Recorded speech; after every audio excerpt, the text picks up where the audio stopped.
We may meet thousands of people in our entire life. One might be jovial, while the other might be serious. One might be dedicated, while the other will just go with the flow. One might give us tears of happiness, while the other might make us cry for the whole night. We are impacted directly or indirectly by the people around us. But one thing which remains constant throughout the process is that we will have a person as a pillar of strength, or sometimes it can be our own selves which gives us the confidence no matter what the situation is. A building stands firmly because of the pillars present, and our life goes on smoothly because of the pillar of strength which we have in our life. A pillar of strength can be of any form: a friend, partner, soulmate, parent, sibling, family, anybody, or even a pet animal which we have in our home can be a pillar of support when we need it. It just goes on and on. The list is never ending, and that is what is important. I would like to share a story which I've heard a lot of times since my childhood. The story about how love, care, and affection from our pillar of strength can change our life for the better. A Millennium New Year is not something which everybody gets to see. When people were out there celebrating and enjoying and welcoming the year 2000, there was a 22-year-old girl who was bedridden, with hopes shattered and doubts about the future. She was totally bedridden. She couldn't stand, she couldn't walk, she couldn't sit. She had to lie down in the bed 24/7. Even to use the restroom, she needed somebody else's support, and that was her situation. She was diagnosed with L4 and L5 vertebra, slip disc.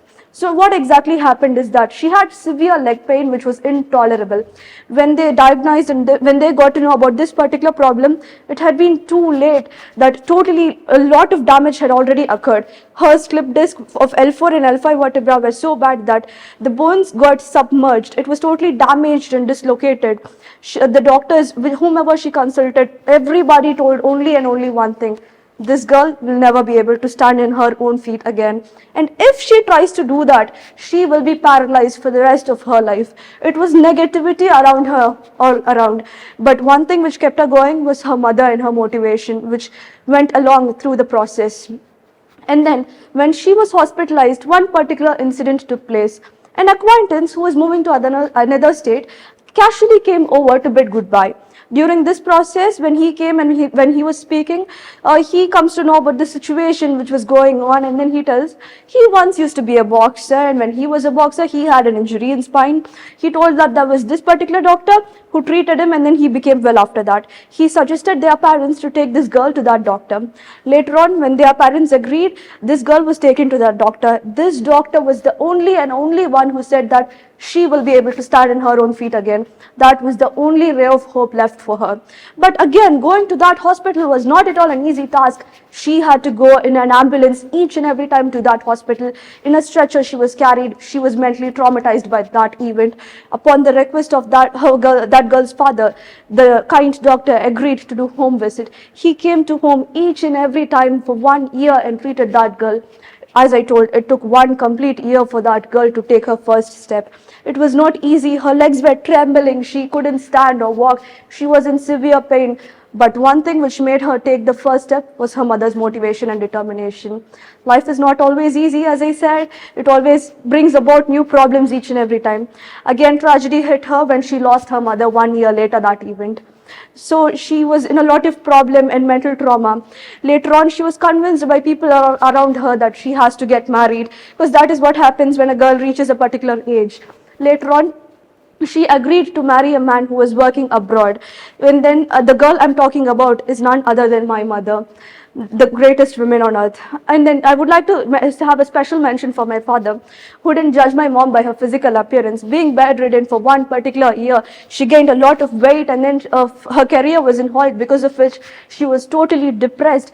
My father coped up with everything and accepted her the way she was, and a great salute to my father for that. Later on, when years passed, me and my sister were born. And then later on, my mother till date is my pillar of strength, I would say. Even if I need something for 10 o'clock in the night for school the next day, I know my mom will make it.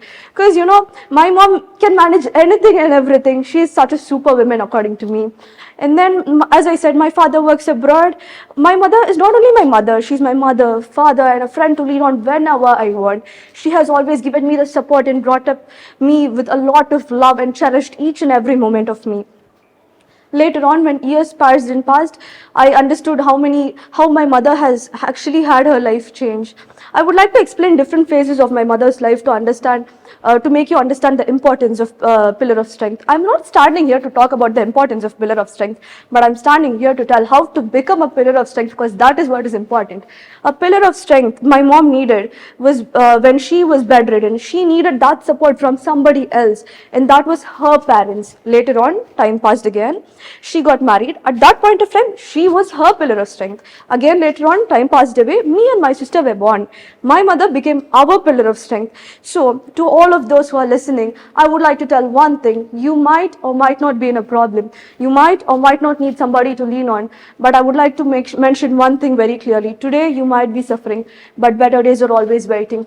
Tomorrow, you will be the person supporting yourself, and tomorrow again, you shall be the person who will support others. So never die before your death. That is what is the only thing which is important. Always wait for the better days, which is in the future. God will take care of everything, and it has to come in its own speed, because only then you will realize the importance of it.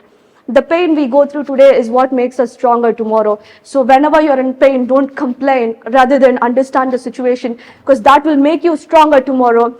I am Asmita, and for all that today, I owe it to the greatest woman on earth, my mother.